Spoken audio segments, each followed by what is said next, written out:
Kia ora, good evening and welcome to Central News for Tuesday the 29th of July 2014. I'm Anne-Marie Case-Miller.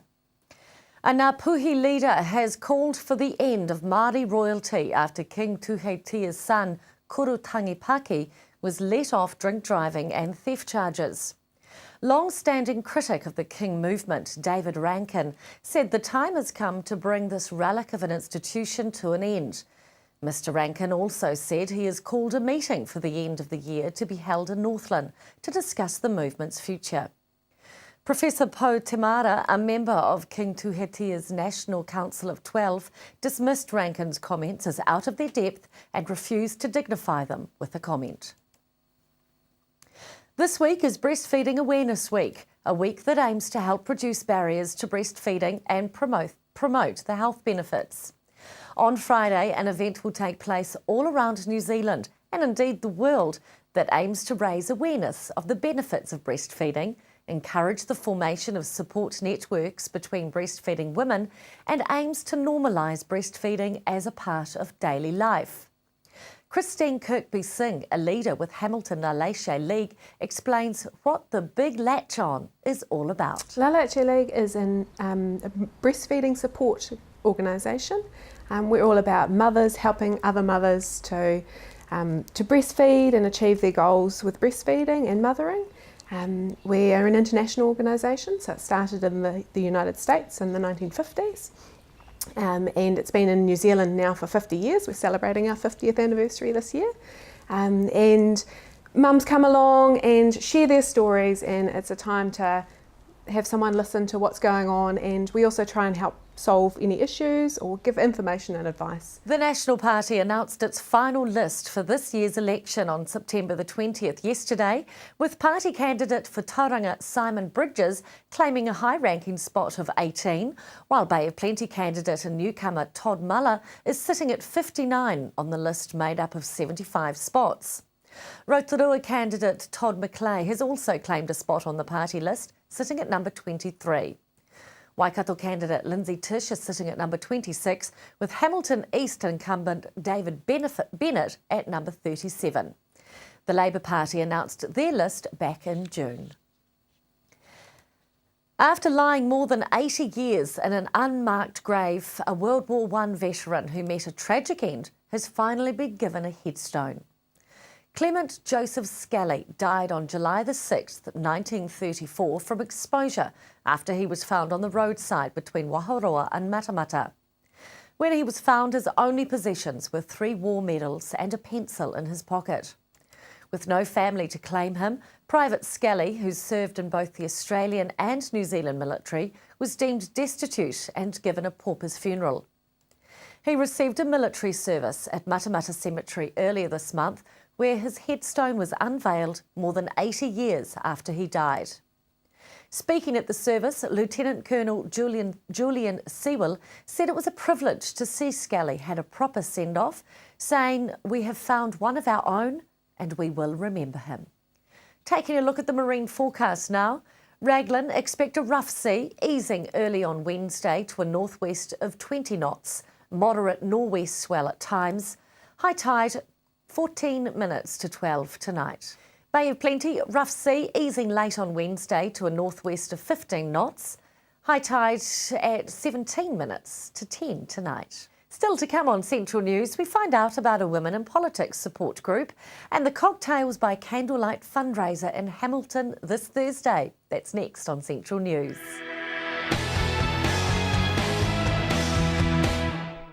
Welcome back to Central News.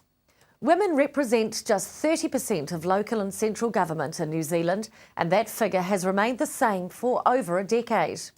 With an aim of supporting women already in politics and improving women's representation in politics in New Zealand, Hamilton City Councillor Angela O'Leary founded Women in Politics. I spoke with her recently and asked her what are some of the issues facing women who are in politics. Generally, factually, we are the minority. We make up only 30% of local and central government, and that figure is also reflected predominantly worldwide as well. So, as well as being a minority, it can be joining along with that, it can be a very lonely role. The cut and thrust of politics can be quite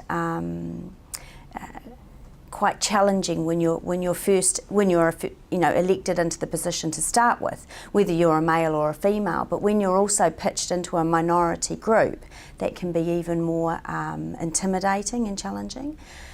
So there's that. There's also, I think, women deal with things differently, and we internalise and think through problems differently.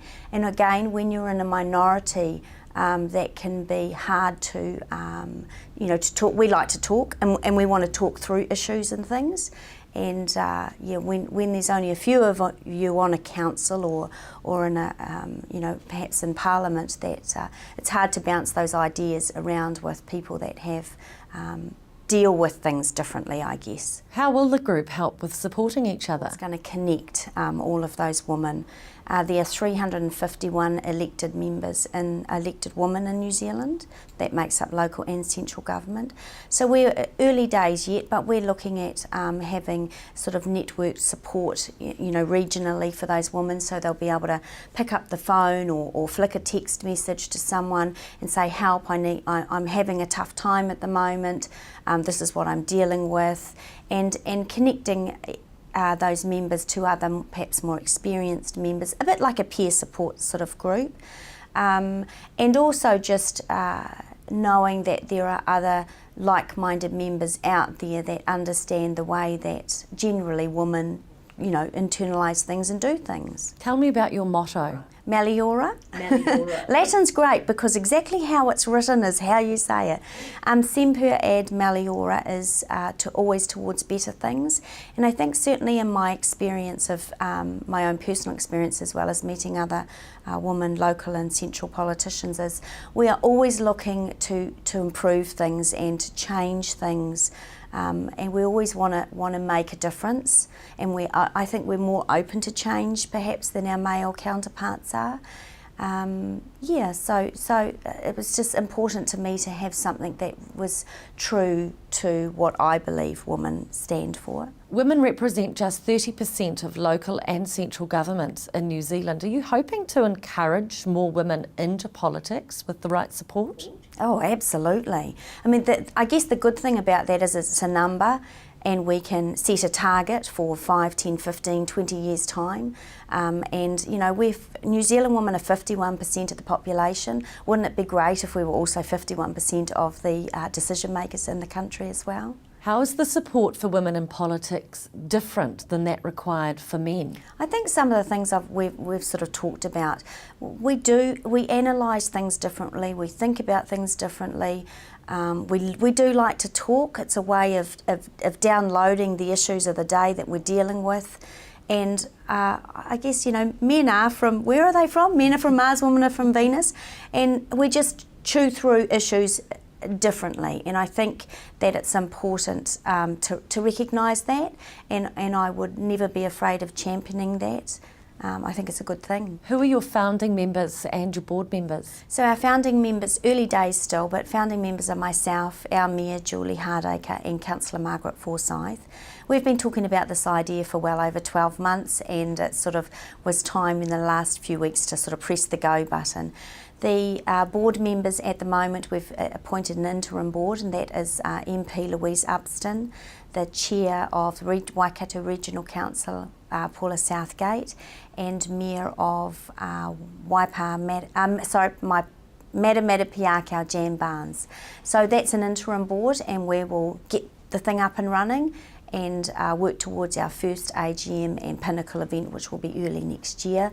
And then the members will be able to appoint to the board that they want. What personal and professional topics do you think you'll focus on? Well, again, early days, but the three core goals for us are very clear and very high level. One of them is to encourage by showing leadership in our communities and nationally, young women to view politics as a career. The other one, of course, is to support our members, but that's more than just words on a paper. That is coming up with the ways and the avenues of really actually saying, look, this is a tangible thing you can tap into this, whatever it is, and that will support you.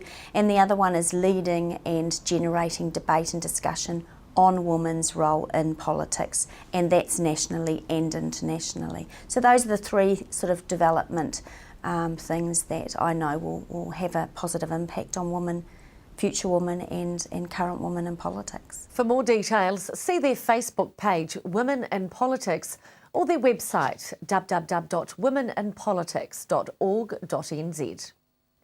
Up next on Central News, we speak with KM Adams from Dress for Success about their upcoming fundraiser.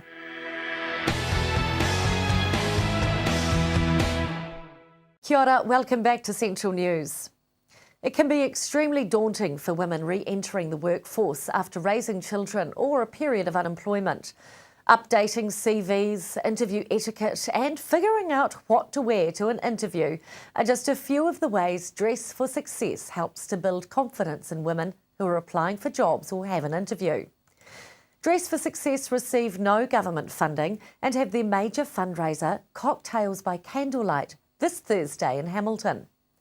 Executive Manager of Dress for Success Hamilton, KM Adams, explains more about the mission of Dress for Success. Our mission is to help women in need get into the workforce. So our mission statement reads that Dress for Success is to promote the economic independence of disadvantaged women, providing professional attire, a network of support and the career development tools to help women thrive in work and life. So to break that down, it's basically the clothes, to help them go for an interview, because that helps with confidence and it helps break down those barriers of discrimination when you walk into an interview and someone judges you.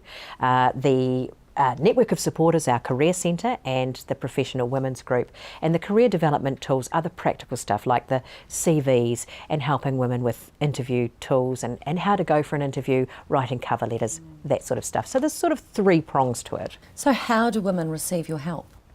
They are referred to us. So there's many organisations that can be referrers. We hardly ever turn anyone down as a referrer.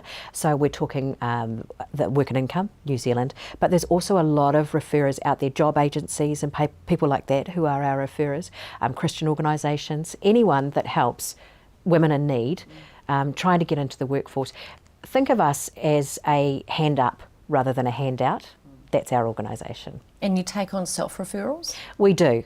So you can come to us, basically you've heard about us, you don't belong to any organisation, you can come to us and we have a set of questions to go through.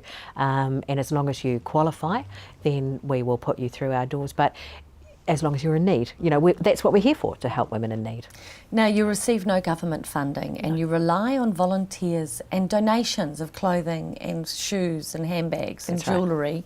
What types of things do you need donated? We need everything. We need everything because we provide everything. Money is fundamental. We get a lot of help from the lotteries. Trust Waikato. I spend a lot of my time applying for funding grants, so that's what we live on, is funding grants. And people like Lotteries Commission and Trust Waikato, those sort of Sky, those sort of places, we couldn't survive without them. They keep us going because they pay things like our rent and salaries and power, really unsexy things like that. Then clothes are great because a lot of people are very good about donating, so that's great, and we get some makeup and things, but we could always do with more. We need bigger sizes, so that would be really helpful if we could have bigger sizes, and handbags. We provide undergarments for our women as well, because a lot of women come in, they don't have the right size bra or they have a really cheap bra, and basically if the girls aren't rounded up and looking good, nothing hangs right. Okay, so they've got to be looking good, and it gives you so much confidence. If they're hanging or dragging, nothing's going to look good and you're not going to feel good. So if people had maybe they bought up larger to bend on sale and had some undergarments, or maybe they've cleaned out their wardrobe, Where can they drop these things off? So they can drop them off to us. We're at 113 Alexandra Street. We're only open 9 to 2, Monday to Friday. But Caroline Eve is one of our wonderful supporters, and they will take any donations of clothing. And there are Caroline Eve stores all over the place, and they will take any donations of clothing. They collect them for us, so they're fabulous like that. Obviously, you still need to fundraise, and you've got a fantastic evening. I can't wait. Coming up on Thursday. Tell me about Cocktails by Candlelight. Well, it's our major fundraising event for the year, and we just love it because it's a really good excuse to put on a really nice outfit. And I mean, you don't get much of a chance during the winter to dress up nicely and go along to it. And the Grandstand is a wonderful venue. You get to have cocktails all night for free, because basically your ticket price covers everything. So you get cocktails all night, bubbles and beer, whatever you'd like to drink. Bring your man along because he's going to enjoy going for all the auction items. There's some fantastic items up for auction. Tickets to the live recording of 7 Days, which is just fantastic. Also a signed 2014 Chiefs jersey. There's a beautiful set of yellow and rose gold diamond earrings from Goldsmiths Gallery. And also at Te Araha Landing, they do this Dew on the Grass Hobbiton experience, and then you stay overnight at Te Araha Landing, which is a wonderful place. So there's all sorts of lovely things. Big silent auction. We've got 3 of our success stories throughout the year who are going to be part of a fashion show, our clients. And Karai Wall, who's Nitro Guy, he does a cocktail show. And just think of Tom Cruise from, Cocktail. And he is just amazing. So Ronnie Phillips is going to MC it all for $65. That's your night done. So you can get your tickets from dressforsuccess.org/Hamilton, or give us a call on 839 1147. You must be so grateful for your sponsors and supporters. They are amazing. They really are. Volunteers, sponsors, supporters, people like the D.V. Bryant Trust, they really help us out. Ziera Shoes, they're one of our sponsors. We just couldn't do what we do without the likes of these people that help us, and like I mentioned, the lotteries and just people like that. So how many women do you style per year? 234 is the figure for last year, and of those, the ones that successfully obtained a job would come back for a second dressing. So then you've got to remember what we do is add a capsule wardrobe to the outfit they already took away for the interview, so they've got a set of clothes for the week. To find out more information or buy your ticket for Cocktails by Candlelight, go to dressforsuccess.org.nz/Hamilton. Up next, we find out about the illegal workers in the kiwi fruit industry on Central News. Kia ora, welcome back to Central News. In May of this year, there was an investigation that found 8 illegal workers in the kiwi fruit industry in the Bay of Plenty. A working group has been established to counteract this problem, and Hillary spoke with New Zealand kiwi fruit growers to see if illegal immigrants are common to the kiwi fruit industry. During harvest, we employ 8,000 seasonal workers, and what we do is we run programs to try and ensure that all our workers are legal. But Kate, you can comment on that. Yeah, we've received quite a lot of calls this season and in seasons before it from illegal workers wanting us to set them up with some growers who may take them on, and we say no. We don't want illegal workers in our industry, and nor do we advise our growers to accept those illegal workers. Was the compliance strategy a result of that? No, it wasn't. This just came out of general discussions with the Ministry about how we might do business better, and we're sort of doing a pilot for the whole of New Zealand. If this works, the Ministry will run it out for other industries as well. Can you tell me more about what the actual compliance strategy is? The compliance strategy will work on us having set formats which are used consistently across the industry for workers. For example, when the Ministry enforcement agents go on to an orchard, they want to know, does that person have the right immigration status? Do they have an employment agreement? And the idea that we've hatched is that we'll issue every worker with a card with their photo on it, and you won't get that card until it's been proved you have the right immigration status and the right employment agreement. So that card will be automatic proof that this person is entitled to work. So essentially it's like an identity card for workers in the industry? Yes, it is. Yeah. But just a way to speed things up and to give our growers and our contractors assurance that that worker is in all respects legal. Ian Fry has been appointed as the Kiwifruit Employment Development Manager. What's that role going to involve? That role is all about getting Kiwis into work. There are about 11,000 Kiwis in the Bay of Plenty ready for work today through Work and Income.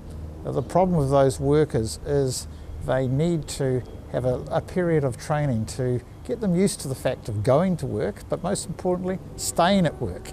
And also what we need to do with them is give them some little bit of skills, because everything you do in Kiwifruit requires skills. So if you can get someone work ready, where they will turn up to work and stay at work and have a little bit of skill, what we're hoping to do is take a lot of Kiwis off Work and Income's books and bring them into the industry. Time to take a look at the weather now. Hamilton, early rain, then showers with nor'westerlies expected and a high of 16 degrees with a low of 8 overnight.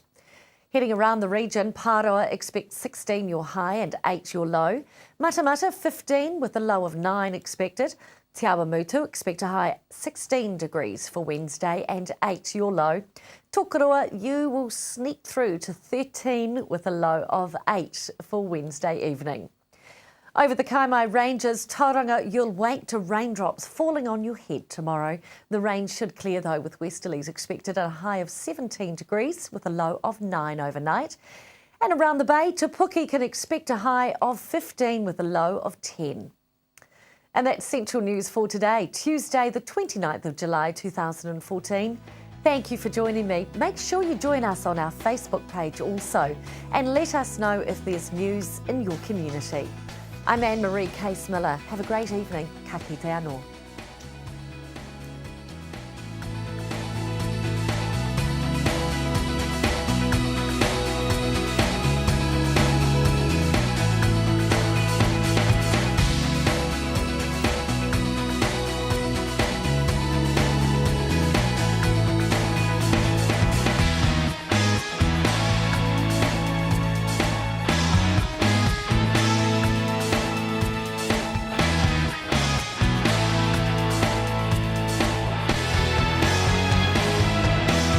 This has been an Alpha Media production, a division of Television Media Group. Supporting local content so you can see more of New Zealand on air.